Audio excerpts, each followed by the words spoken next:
Anticipatory bail বা আগাম জামিন বলতে কি বোঝায়, বিজ্ঞ আদালত থেকে অ্যান্টিসিপেটরি বেইল কিভাবে প্রাপ্ত হতে হয় এবং অ্যান্টিসিপেটরি বেইল পেতে গেলে কি কি ডকুমেন্টের প্রয়োজন হয় সে বিষয়ে আলোকপাত করার চেষ্টা করব এই ভিডিওতে। তাহলে আসুন প্রথমে দেখে নেওয়া যাক অ্যান্টিসিপেটরি বেইল বলতে কি বোঝায়।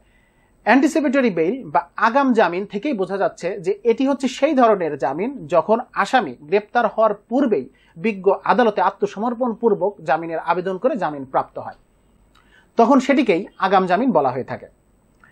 কোড অফ ক্রিমিনাল প্রসিজার 1898 498 ধারা মোতাবেক এই জামিন বিজ্ঞ আদালত মঞ্জুর করে থাকেন। এই জামিন প্রদানের ক্ষমতা সাধারণত দুটি আদালতের বিদ্যমান, একটি হচ্ছে দায়রা আদালত এবং অন্যটি হচ্ছে মহামান্য হাইকোর্ট ডিভিশন। তবে বাংলাদেশে বহুল প্রচলিত প্র্যাকটিস হচ্ছে আসামিগণ সাধারণত সরাসরি মহামান্য হাইকোর্ট ডিভিশনে এই অ্যান্টিসিপেটরি বেইলের আবেদন করে থাকেন এবং সেখান থেকে জামিন প্রাপ্ত হন।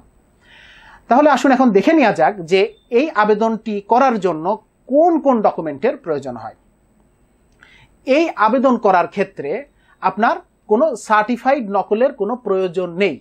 আপনার শুধু যেটি প্রয়োজন সেটি হচ্ছে আপনার বিরুদ্ধে থানায় যে এফআইআর কিংবা এজাহারটি দায়ের করা হয়েছে সেটির এক কপি ফটোকপি হলেই আপনি মহামান্য হাইকোর্ট ডিভিশনে অ্যান্টিসিপেটরি বেইলের জন্য আবেদন করতে পারবেন।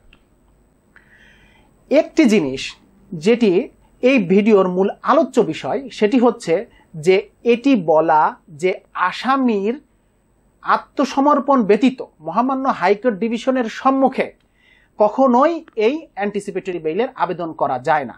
হরহামেশা আমাদের কাছে অনেকেই এই প্রশ্নটি করে থাকেন যে ব্যক্তি বাদে অর্থাৎ ব্যক্তি আসবে না, আপনারা কি জামিনটি করিয়ে দিতে পারবেন কিনা। আপনাদের জ্ঞাতার্থে বলে রাখি যে ব্যক্তি ব্যতীতই অর্থাৎ ব্যক্তি মহামান্য হাইকোর্ট ডিভিশনের সামনে উপস্থিত হবেন না আর বিজ্ঞ আইনজীবী জামিন করিয়ে নিয়ে যাবেন, এটা কোনোভাবেই সম্ভব না।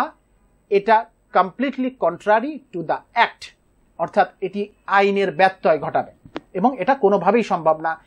ব্যক্তি অর্থাৎ আসামিকে যে আবেদনটি করবেন তাকে মহামান্য হাইকোর্ট ডিভিশনের যথাদিনে যথাসময়ে উপস্থিত থাকতে হবে এবং তার পক্ষের আইনজীবী শুনানি করবেন এবং সেই আসামি উপস্থিত থাকবেন, তখন শুধুমাত্র মহামান্য হাইকোর্ট ডিভিশন তার মামলাটি শুনানি আনতে জামিন মঞ্জুর করতে পারবেন, এই আগাম জামিনটি মঞ্জুর করতে পারবেন।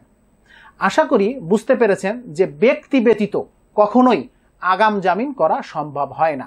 অর্থাৎ আপনি যদি আগাম জামিনের জন্য মহামান্য হাইকোর্টের দ্বারস্থ হতে চান তাহলে আপনার দরকার দুটি জিনিস, সেটি হচ্ছে আপনার বিরুদ্ধে যে অভিযোগ আনয়ন করা হয়েছে তার একটি কপি, অর্থাৎ সেটি যদি থানায় দায়ের করা হয়ে থাকে তাহলে এফআইআর কিংবা এজাহারের কপি, কিংবা যদি সেটি কোর্টে কোনো সিআর মামলার মাধ্যমে দায়ের করা হয়ে থাকে তাহলে সেই সিআর মামলার কপি, এবং আরেকটি গুরুত্বপূর্ণ জিনিস সেটি হচ্ছে আসামিকে অবশ্যই সশরীরে যথাসময়ে যথাস্থানে বিজ্ঞ আদালতের সামনে উপস্থিত হওয়া।